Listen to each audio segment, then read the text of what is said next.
여러분, 오늘 다루게 되는 말씀이 하나님께서 성령으로 말미암아 주신 새로운 자유의 법에 대한 말씀인데, 우리 하나님께서 모든 성도님들 가운데 성령님께서 주시는 자유함으로 말미암아 그 기쁨 가운데 살아계시는 여러분들이 되시기를 예수님의 이름으로 축복드립니다.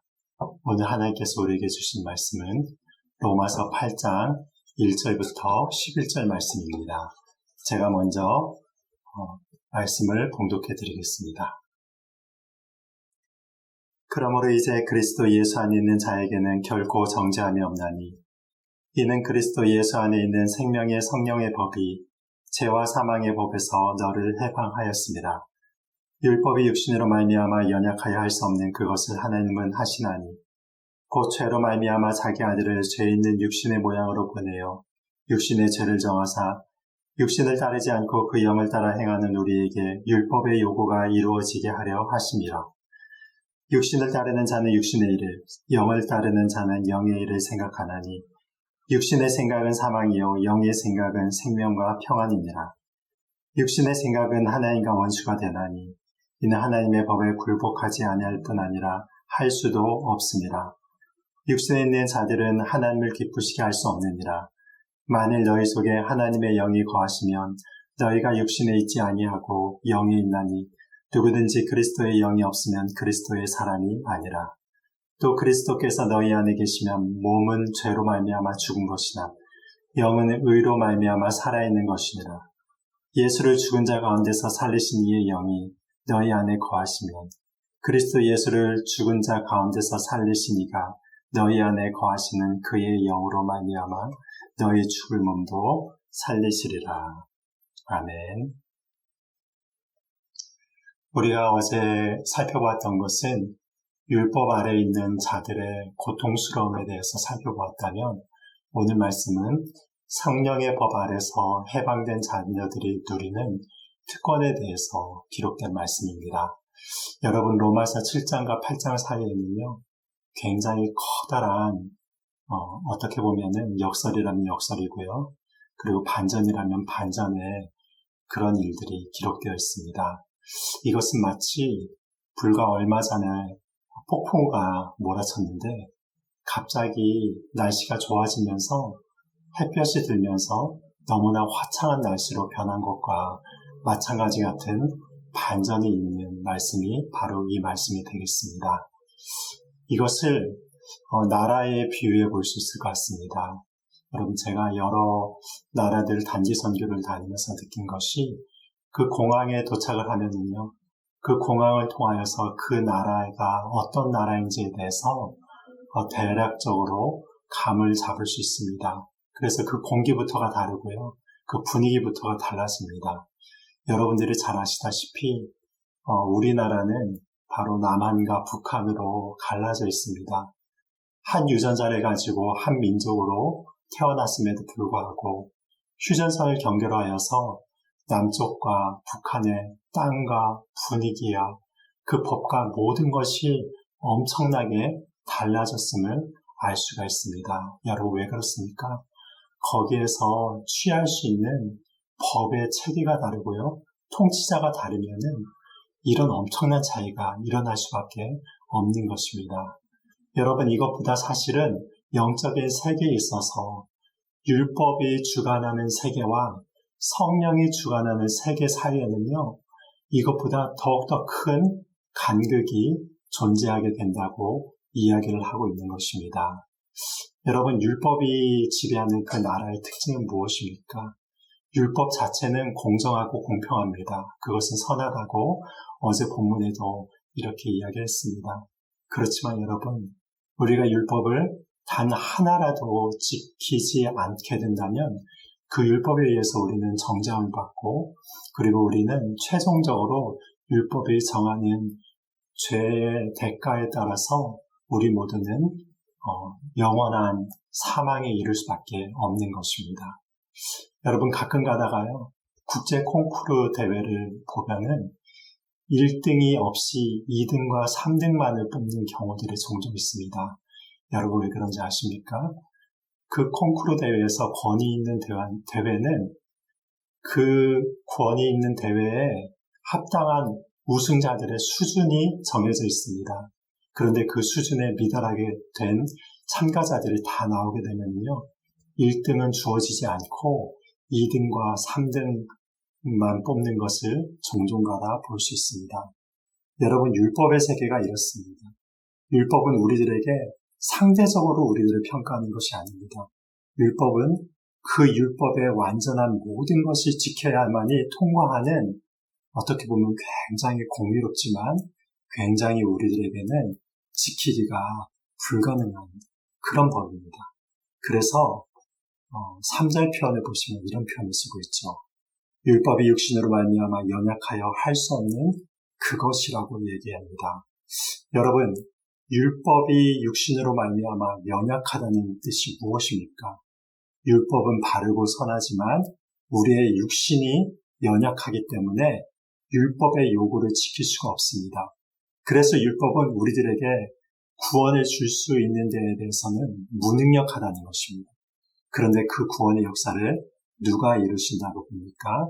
3절 하반부를 보시면요, 하나님께서 하신다고 말씀하십니다. 하나님께서 어떤 방법으로 이 모든 구원을 이루셨습니까? 자기 아들이신 예수님을 이 땅에 우리 같은 모습으로 보내셔서 우리들의 죄를 위하여서 십자가에 못 박혀 돌아가심으로 말미암아 율법의 모든 죄값을 지불하시고 우리들을 그의 피로 다시 사심으로 말미암아 우리들에게 구원을 주신 것입니다. 그래서 이제 우리들은요, 자신의 욕심과 욕망에 따라 사는 자들이 아니라 하나님을 위해 살 수 있는 자들이 되었습니다. 여러분, 고린도전서 12장 3절을 보시면 이렇게 말씀하고 있죠. 성령으로 아니하고는 누구든지 예수를 주시라 할 수 없다라고 말씀합니다. 역으로 말하자면 예수님을 진정으로 자신의 인생의 주님으로 영접하는 자들은 모두가 다 성령 아래 있는 자들이라고 말씀하는 것입니다. 여러분, 이 성령 안에 있는 자들의 그 특권이 무엇입니까? 본문 말씀 1절과 2절을 보시면 그리스도 예수 안에 있는 자들에게는 결코 정죄함이 없다라고 이야기를 하고, 이 이유는 무엇이냐면 그리스도 예수 안에 있는 생명의 성령의 법이 죄와 사망의 법에서 너를 해방하였다라고 이야기를 합니다. 여러분, 성령 안에 사는 자들의 가장 큰 특권은요, 죄로부터의 해방입니다. 이전 미국에서 노예제도가 있었을 때 어느 노예가 시장에서 새를 사서 자꾸 하늘로 날려주는 것입니다. 그 이유가 무엇인지 물었더니 자신은 노예로 자유 없이 살아가는데 그 세상 속에 저 드넓은 하늘을 날아가야 하는 그 자유로운 세계가 갇혀있을 때 얼마나 답답할까, 그것이 마음 가운데 동정이 돼서 새를 사서 하늘로 날려주었다는 그런 이야기를 읽은 적이 있습니다. 여러분, 우리가 율법 아래 살 때는요, 그 율법이 우리 영혼의 자유를 얽매이는 새장과 같은 역할을 하였습니다. 그래서 하나님을 향하여 자유롭게 나아갈 수가 없습니다.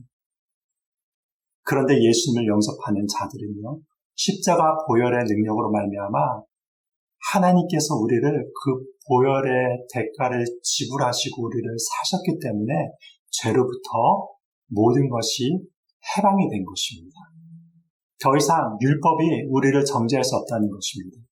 여러분, 이 사실을 루터가 깨달은 것입니다.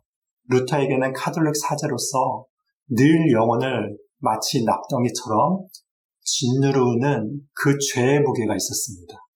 아무리 고액 성사를 하고 벌칙을 받아도 그 마음의 고통이 사라지지 않고 점점 더해갔습니다.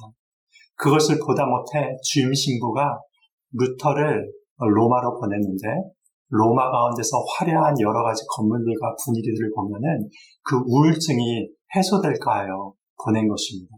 그런데 그곳에서 예수님이 빌라도의 고난을 받으신 빌라도의 계단이라는 곳에서 무릎으로 올라가며 주기도문을 외우며 올라갔지만 마음 가운데서 그런 행위로서 마음의 죄의 무게를 떨쳐 보낼 수가 없었습니다.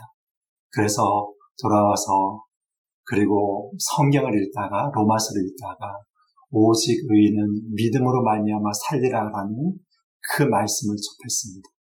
여러분, 그 말씀이 루터의 영혼 가운데 한 줄기 빛으로 내린 것입니다. 그리고 그 빛이 루터의 마음 가운데는 짙은 율법의 고통, 죄의 고통을 모두 다 몰아내는 빛이 된 것이고, 이 빛 한 줄기로 말미암아 종교개혁의 도화선이 이루어지게 된 것입니다. 여러분, 우리는 율법의 나라를 사는 자들이 아닙니다. 우리는 예수님으로 말미암아 이루신 하나님의 의를 받아들임으로 말미암아 성령의 법이 지배하는 하나님 나라의 백성으로 거듭난 것입니다. 이 사실을 감사하시면서 주님 안에서 참된 자유의 기쁨을 누리시며 하나님께 온전히 나아가시는 성령의 사람이 되기를 예수님의 이름으로 축복드립니다. 기도하시겠습니다. 하나님 아버지, 오늘 이 시간은 로마서 8장 말씀을 통하여서 예수 그리스도를 믿고 또한 성령으로 말미암는 우리들은 죄와 사망의 법에서 해방되어서 하나님의 자녀가 되는 자유로운 백성이 됨을 바라보았습니다. 우리가 이 마음을 항상 마음 가운데 두게 하여 주시고, 이 말씀이 우리 가운데서 살아나갈 수 있는 기초가 되고 원동력이 되어서 우리가 죄와 사망으로 말미암아 정죄함을 당하는 인생이 아니라 하나님께서 주시는 십자가의 보혈의 능력으로 말미암아 해방된 인생을 깨달음으로 말미암아 우리가 빛된 하나님의 자녀로서의 삶을 당당히 살아나갈 수 있도록 도와주시고, 하나님의 은혜에 늘 감사하며 믿음으로 승리하며 율법의 모든 정죄를 이기고 하나님의 자녀로서의 삶을 이 땅 가운데서 살아나가는 자들 되게 하여 주시옵소서. 성령을 따라서 해방에 이르는 하나님의 귀한 자녀들 되기를 축복하오며 예수님의 이름으로 기도드립니다. 아멘.